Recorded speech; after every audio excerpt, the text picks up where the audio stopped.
Bismillahirrahmanirrahim. Assalamualaikum warahmatullahi wabarakatuh.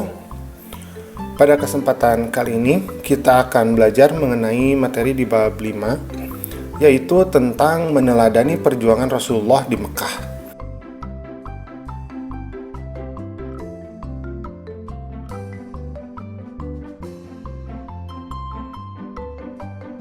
Adapun submaterinya adalah tentang substansi dakwah Rasulullah di Mekah.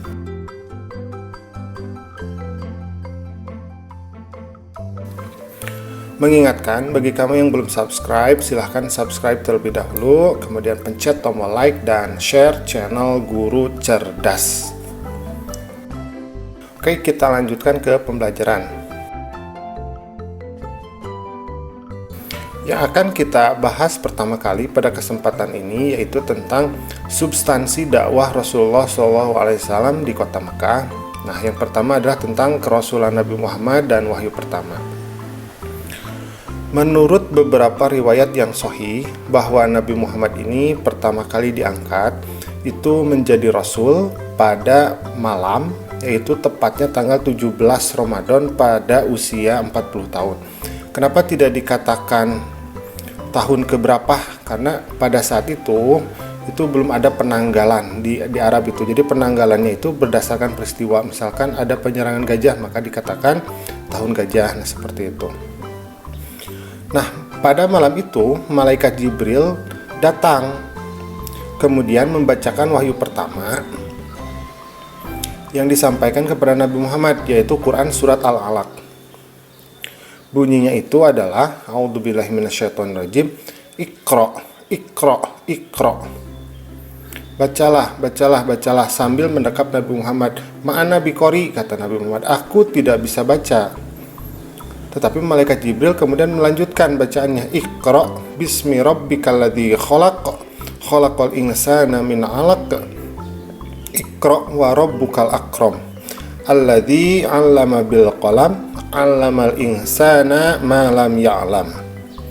Nah, itulah wahyu pertama yang diterima oleh Nabi Muhammad.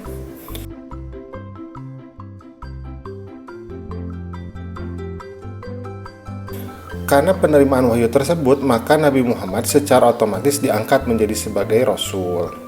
Kemudian Nabi Muhammad ini menerima ayat-ayat Al-Quran secara berangsur-angsur dalam jangka waktu 20 tahun. Jadi 10 tahun di kota Madinah, 13 tahun di kota Mekah. Jadi 13 tahun di kota Mekah, kemudian 10 tahunnya di kota Madinah. Ayat-ayat tersebut diturunkan berdasarkan kejadian faktual yang sedang terjadi.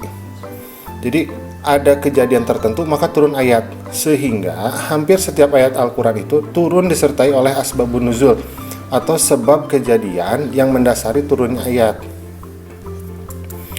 Ayat-ayat yang turun sejauh itu kemudian dikumpulkan sebagai kompilasi bernama Mushaf yang juga dinamakan dengan Al-Quran. Sekarang kita akan berbicara tentang ajaran-ajaran pokok Rasulullah ajarkan di kota Mekah.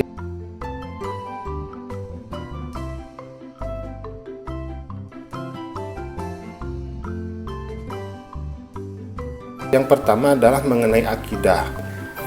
Rasulullah itu diutus oleh Allah untuk membawa ajaran tauhid.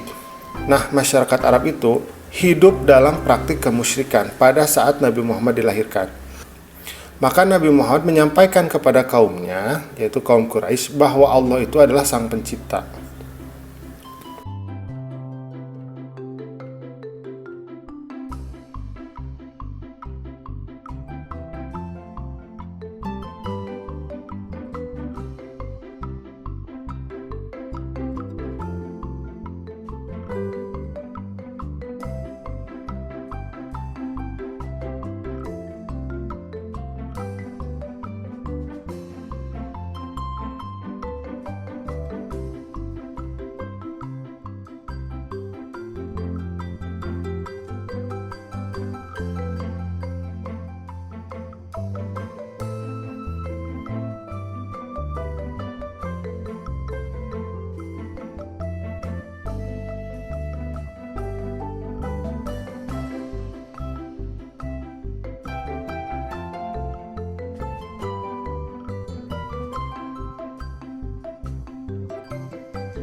Ajaran keimanan merupakan ajaran utama yang diembankan kepada Rasulullah yang bersumber kepada wahyu-wahyu Allah.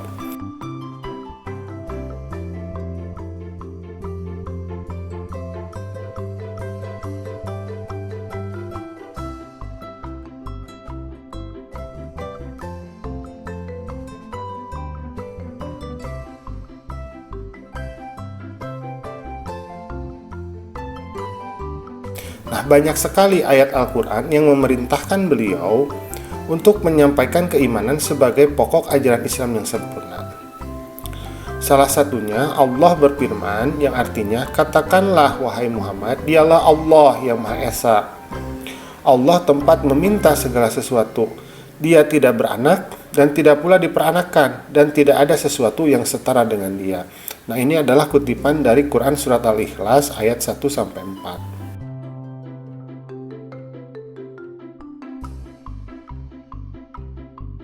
Ajaran tauhid ini berbekas sangat dalam di hati Nabi dan para pengikutnya, sehingga itu menimbulkan keyakinan yang kuat, mapan, dan tidak tergoyahkan.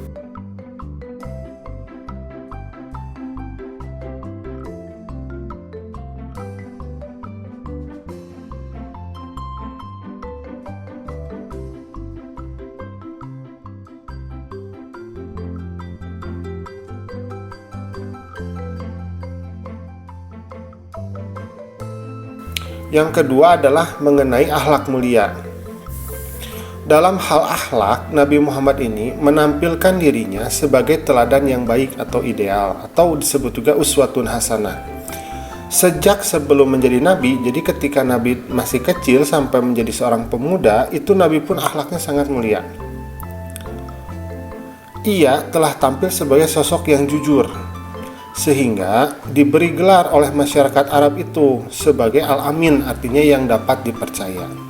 Jadi untuk mengajarkan akhlak yang harus yang paling utama itu adalah kita harus menjadi orang yang teladan dulu, baru kita bisa merubah orang lain. Itu. Jadi kalau akhlak itu tidak kita contohkan, maka itu akan berbalik ke dalam diri kita sendiri. Nabi Muhammad itu mengajak agar sikap dan perilaku yang tidak terpuji yang dilakukan oleh masyarakat Arab seperti berjudi, kemudian meminum minuman keras atau khamr kalau di Arab ya, kemudian berzina, membunuh, dan kebiasaan buruk lainnya itu untuk ditinggalkan.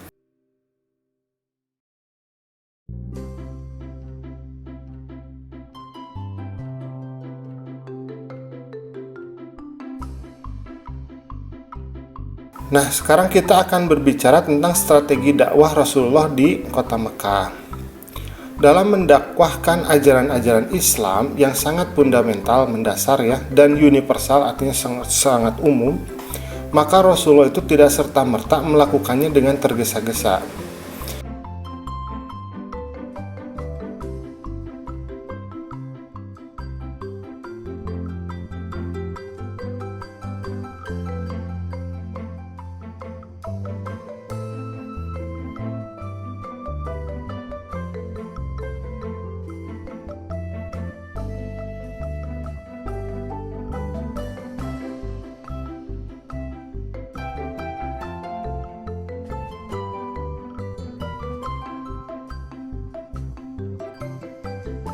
Ada dua tahapan yang dilakukan oleh Rasulullah dalam menjalankan misi dakwah.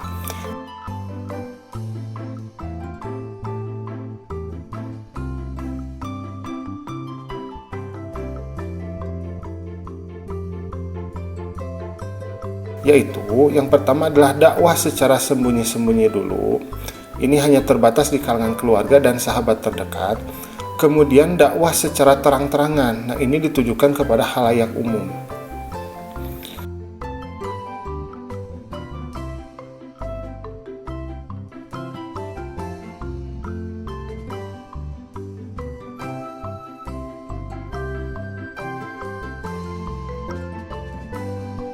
Kita akan berbicara tentang dakwah secara rahasia ya, atau diam-diam terlebih dahulu. Disebutnya al-dakwah bil al-sir atau dakwah bil sir.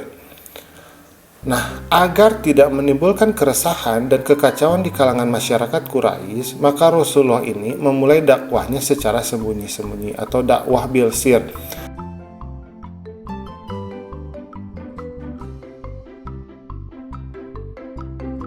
Hal tersebut dilakukan mengingat kerasnya watak dari suku Arab Quraisy dan keteguhan mereka yang berpegang pada keyakinan dan penyembahan terhadap berhala.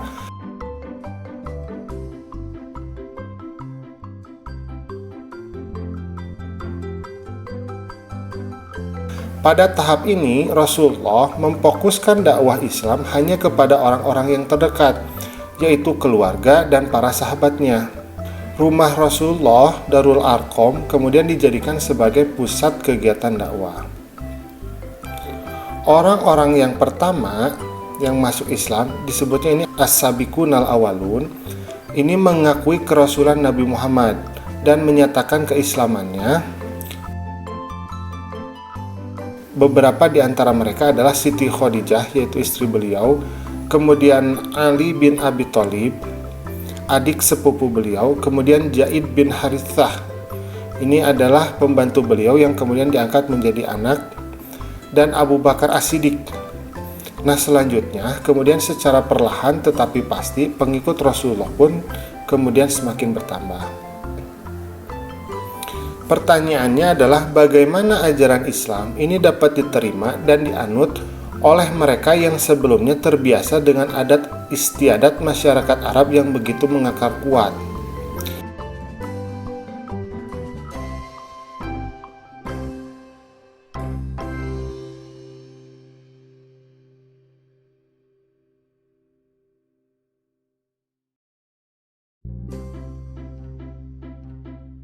Maka jawaban atas pertanyaan itu yaitu adalah sebagai berikut. Yang pertama adalah Rasulullah menunjukkan pribadi yang begitu luhur dan agung. Jadi beliau tidak pernah melakukan hal-hal yang tercela dan hina di mata masyarakatnya. Yang kedua, ajaran Islam yang rasional, logis dan universal, menghargai hak asasi manusia, memberikan hak yang sama, keadilan dan kepastian hidup setelah mati.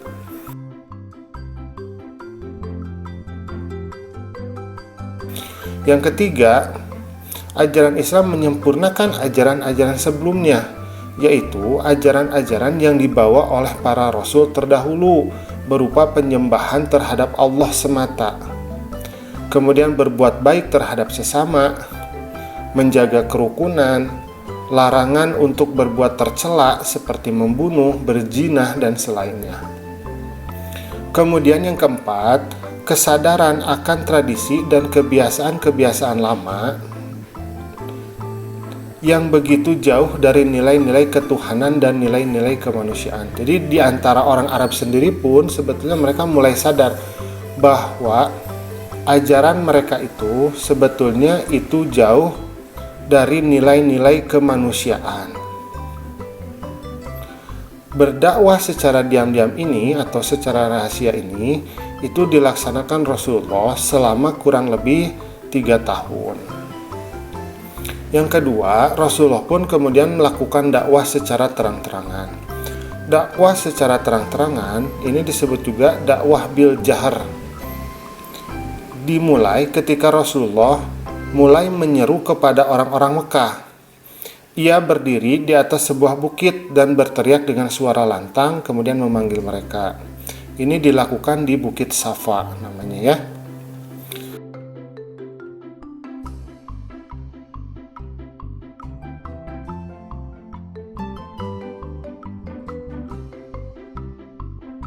Seiring dengan itu, kemudian turun pula wahyu Allah agar Rasulullah melakukannya secara terang-terangan dan terbuka.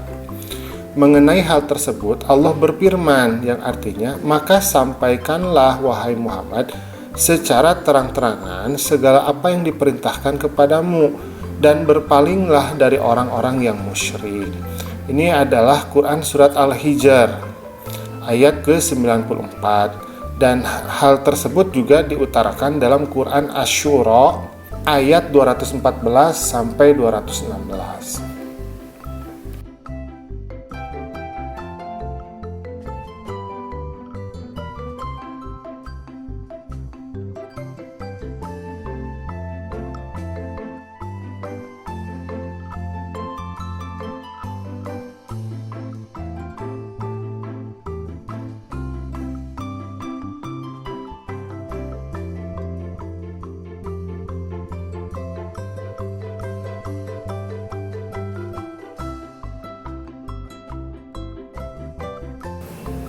Nah, alhamdulillah pembelajaran kita pada kesempatan kali ini sudah selesai.